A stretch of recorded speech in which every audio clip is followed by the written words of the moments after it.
अफसोसनाक खबर आपको दें, मीरपुर आज़ाद कश्मीर के करीब खुईरत्ता में 6 साल की बच्ची का अगवा के बाद कत्ल। बाकी के खिलाफ वर्षा का तीसरे रोज भी एहतजाज जारी। पुलिस और मुजाहिरीन आमने सामने, इलाका मैदान जंग बन गया। पथराव से लेडी एहलकार समेत 6 पुलिस एहलकार जख्मी हो गए।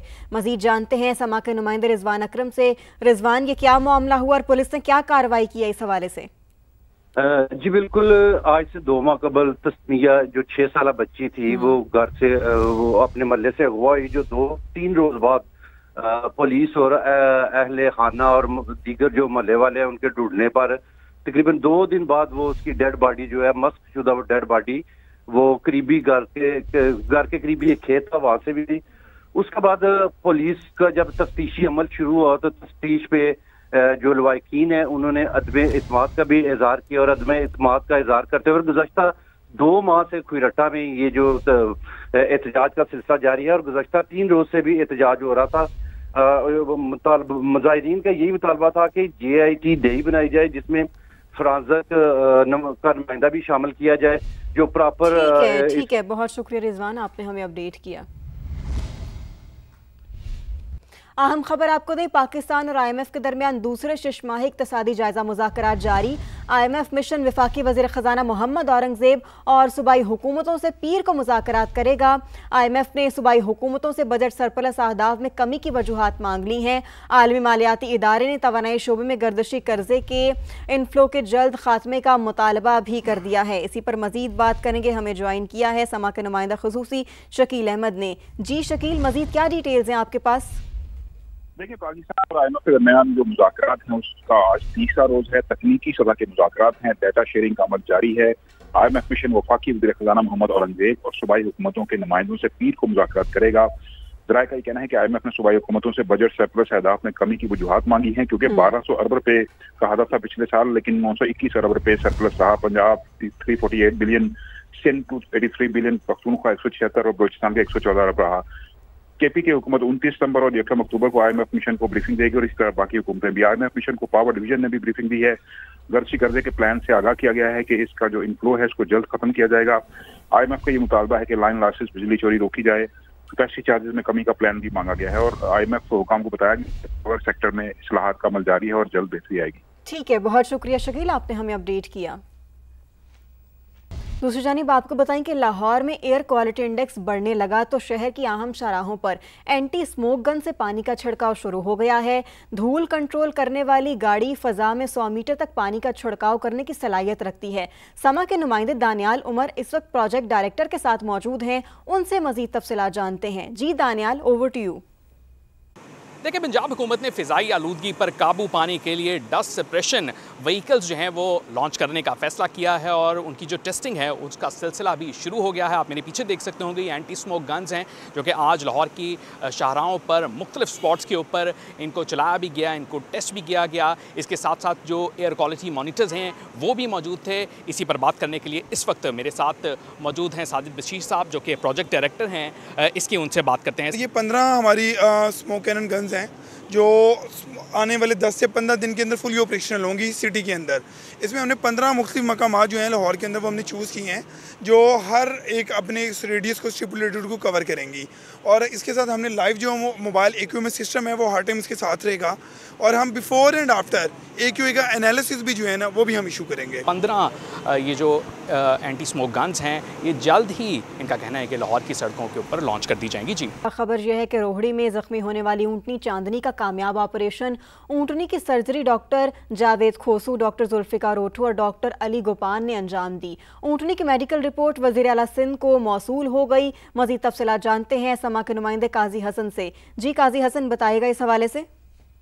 जी बिल्कुल, अभी ये सेक्रेटरी लाइव स्टॉक हैं काजिम जतोई ने वज़ीर आला सिंध को रिपोर्ट अर्साल की और इसमें जख्मी ऊँटनी चांदनी के कामयाब ऑपरेशन के हवाले से उनको तफसीलात से आगाह किया गया और इस रिपोर्ट में बताया गया कि ऊँटनी चांदनी जो है वो खतरे से बाहर और होश में है और 2 रोज में वो खुराक लेने के काबिल और 3 से 5 हफ्तों में मुकम्मल खाने के काबिल हो जाएगी।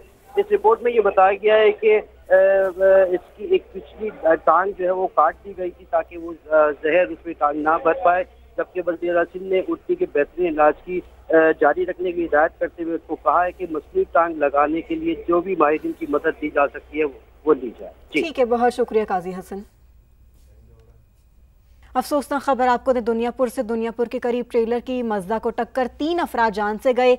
रेस्क्यू के मुताबिक हादसा ट्रेलर ड्राइवर को नींद आने के बायस पेश आया है। अपडेट कर रहे हैं आपको, यह अफसोसनाक हादसा दुनियापुर में पेश आया। दुनियापुर के करीब ट्रेलर की मजदा को टक्कर 3 अफराद जान की बाजी हार गए।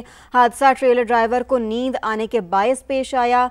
लाशें जहानिया के अस्पताल मुंतकिल कर दी गई हैं। विफाकी वजीर पार्लिमानी उमूर डॉक्टर तारिक फजल चौधरी ने कहा है कि पीटीआई ने भारी फंडिंग से काफ़ी लॉबिंग और प्रोपोगेंडा किया था। अमरीकी सदर ट्रंप ओहदे का हल्फ उठाते ही बानी की रिहाई के लिए बात करेंगे, लेकिन सारे दावे धरे के धरे रह गए। इस्लामाबाद में डेप्यूटी ब्यूरो चीफ समा बेहजाद सलीमी से गुफ्तगू में विफाकी वजीर तारिक फजल चौधरी ने दहशतगर्दी के सरपरस्त भारत को भी खूब आड़े हाथों लिया। इस वक्त जिन चैलेंजेस से हम लड़ रहे हैं, जिनमें केपी और बलूचिस्तान बिलखुसूस वहाँ पे जो दरअंदाजी हो रही है अफगानिस्तान में, उससे जो वाज़े तौर पे सबूत हमारे पास मौजूद है, इंडिया ऑपरेट कर रहा है अपनी प्रॉक्सीज के जरिए इन दोनों हमारे सूबों में। आलमी दुनिया के सामने भारत का ये मकरू चेहरा बेनकाब करना ये बहुत जरूरी है। पाकिस्तान दहशतगर्दी का शिकार एक मुल्क है। भारत जो है वो असल में इस खत्ते के अंदर जो है बदअमनी इंतशार फैलाने का सबब बन रहा है।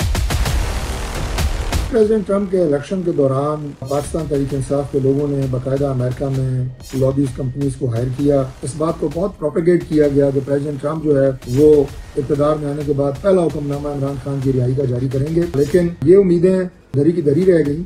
एलामिया जारी करना तो दूर की बात है, प्रेसिडेंट ट्रंप की तरफ से इमरान खान या उनके मुकदमात के हवाले से कोई एक लफ्ज या एक स्टेटमेंट भी नहीं आई। अमेरिका जिस तरह पाकिस्तान के साथ अपने इस ताल्लुकात के एक नए दौर में दाखिल हो रहा है, हमारी अस्करी क़यादत और हमारी जो सिविल क़यादत है उसके साथ अच्छे ताल्लुकात, ये उनके एजेंडे पे है।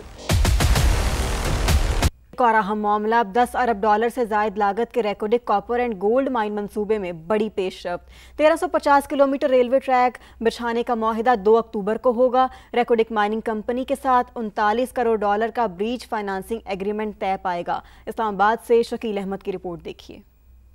पाकिस्तानी मईशत के लिए गेम चेंजर रेकोडिक मंसूबे से पैदावार के आगाज की सिमत अहम कदम। मंसूबे के लिए ग्वादर तक कराची 1350 किलोमीटर रेलवे ट्रैक बिछाया जाएगा, जिसके लिए मुआहिदा 2 अक्टूबर को बरतानिया में होगा। ईसीसी पहले ही 39 करोड़ डॉलर की ब्रिज फाइनेंसिंग की मंजूरी दे चुकी है। दुनिया की 5 बड़ी कॉपर एंड गोल्ड माइंस में शामिल इस मंसूबे पर मजमूई लागत 10 अरब डॉलर होगी। पहले मरहले में 7 अरब 72 करोड़ डॉलर खर्च होंगे। Reko Diq mining company rail track के लिए कर्ज फराहम करेगी। सरमायाकारों को ट्रेन चलाने के लिए रेलवे नेटवर्क तक रसाई दी जाएगी। मादनियात की बरामद के लिए तवील रेलवे ट्रैक तामीर होगा। वफाकी हुकूमत के बजाय रेलवे बोर्ड इसकी निगरानी करेगा। रेवेन्यू शेयरिंग, फीस और चार्जेस भी रेलवे बोर्ड की मंजूरी से तय पाएंगे।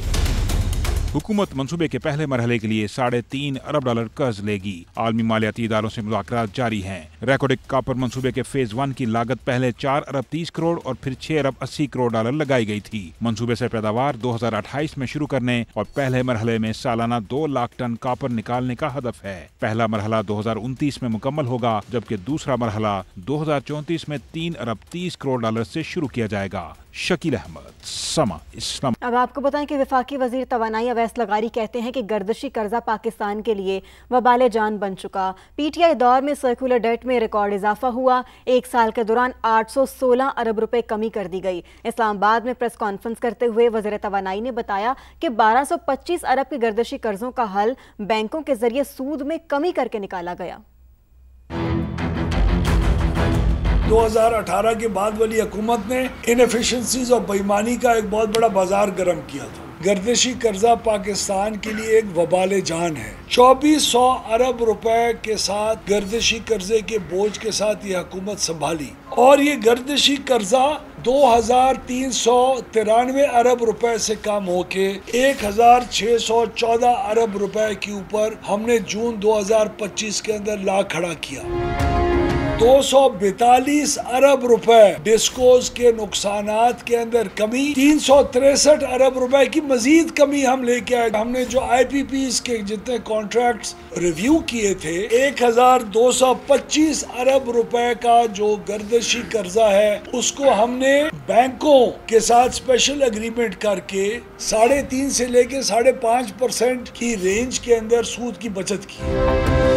मैक्सिमम 6 साल के अंदर अब ये गर्दिशी कर्जा का नामो निशान नहीं रहेगा। इंडस्ट्री को 38% कम, 1,80,00,000 कंज्यूमर्स को 50% कम बिजली कीमत के ऊपर मिल रही है। पिछले 1 साल के अंदर प्लीज यूनिट के रेट्स अपने बिलों के ऊपर जरूर देखे अवाम।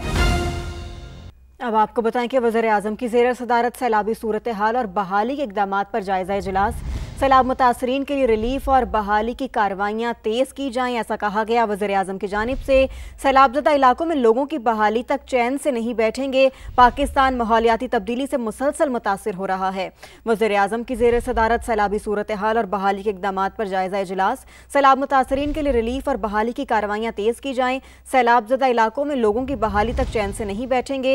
पाकिस्तान माहौलियाती तब्दीली से मुसलसल मुतासिर हो रहा है। खबर यह है कि चीन, ईरान, पाकिस्तान और रूस का अफगानिस्तान पर मुश्तरका इजलास। अफगानिस्तान को आज़ाद, मुत्तहिद और पुरअमन रियासत देखने के अज़्म का इयादा। अफगानिस्तान से दहशत गर्दी और मुनशियात के खात्मे पर इत्तेफाक। वज़ीर ख़ारजा का अफगान मईशत के इस्तेहकाम और इलाकाई राबते बढ़ाने पर जोर। अफगान हुक्काम से दहशत गर्द गिरोहों के खिलाफ मौसर इक़दामात उठाने का मुतालबा। अफगान हुक्काम पर अफगान महाजरीन की वापसी के लिए साजगार हालात पैदा करने पर भी जोर। तो चीन, ईरान, पाकिस्तान और रूस का अफगानिस्तान पर मुश्तरका इजलास। अफगानिस्तान को आज़ाद, मुत्तहिद और पुरअमन रियासत देखने के अज़्म का यादा। अफगानिस्तान से दहशतगर्दी और मुनशियात के खात्मे पर इत्तेफाक। वज़ीर ख़ारजा का अफगान मईशत के इस्तेहकाम और इलाकाई राबते बढ़ाने पर जोर। अफगान हुक्काम से दहशतगर्द गिरोहों के खिलाफ मौसर इक़दामात उठाने का मुतालबा। अफगान हुक्काम पर अफगान महाजरीन की वापसी के लिए साजगार हालात पैदा करने पर भी जोर। सिंध स्मार्ट होम और सोलर मंसूबों में 15 अरब रुपए की बेज़ाब्तियों का इंकशाफ। ट्रांसपेरेंसी इंटरनेशनल पाकिस्तान ने वज़ीर आला सिंध को ख़त लिखकर निशानदही कर दी है। आपको अपडेट कर रहे हैं, सिंध स्मार्ट होम और सोलर मंसूबों में 15 अरब रुपए की बेज़ाब्तियों का इंकशाफ हुआ है। मज़ीद बात करते हैं, हमें ज्वाइन किया है नुमाइंदा कराची काजी हसन ने। काजी हसन, मज़ीद क्या इंकशाफात हुए, बताइएगा। जी, ट्रांसपेरेंसी इंटरनेशनल ने वज़ीर आला सिंध को एक ख़त लिखा है जिसमें इल्ज़ामात आयद किए गए हैं कि जो solar house system, energy waste system का जो सिस्टम था उसमें सामान की खरीदारी पे वो माली बेज़ाब्ते किए और पैमरा रूल की खिलाफ वर्जी की गई है, जिसकी वजह से तकरीबन कई $133 पर यूनिट खरीदा गया, जो कि मार्केट में 88 यूनिट पे डॉलर का मिल रहा था, जिसकी वजह से इसमें काफ़ी माली बेज़ाब्तियों का निशानदेही की गई। और लेटर में ये कहा गया है कि इस बारे में तहकीक की जाए और ये बताया जाए कि पैमरा रूल की खिलाफ वर्जी क्यों की गई थी। जी ठीक है, बहुत शुक्रिया काजी हसन।